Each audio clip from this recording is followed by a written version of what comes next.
வணக்கம். சிதைக்க உணவே மருந்து மருந்தே உணவு. இன்னைக்கு சடா மஞ்சள் அப்படிங்கிற ஒரு மூலிகையை பத்தி பார்க்கலாம். இந்த மூலிகை வேர் மூலிகை.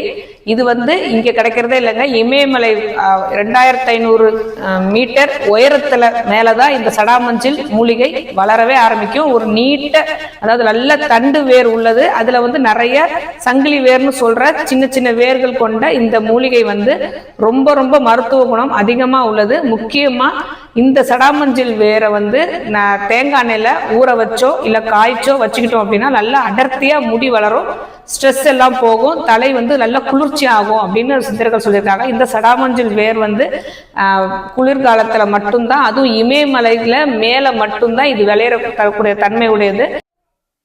வட காஷ்மீர்லயும் பர்மா பூட்டான் நாடுகள்ல மட்டும்தான் இந்த சடாமஞ்சள் வேர் வளருது. சித்த மருத்துவர்களும் இந்த வேரை யூஸ் பண்ணி தேங்காய் எண்ணெயில முடி வளர்றதுக்காக தைலங்கள்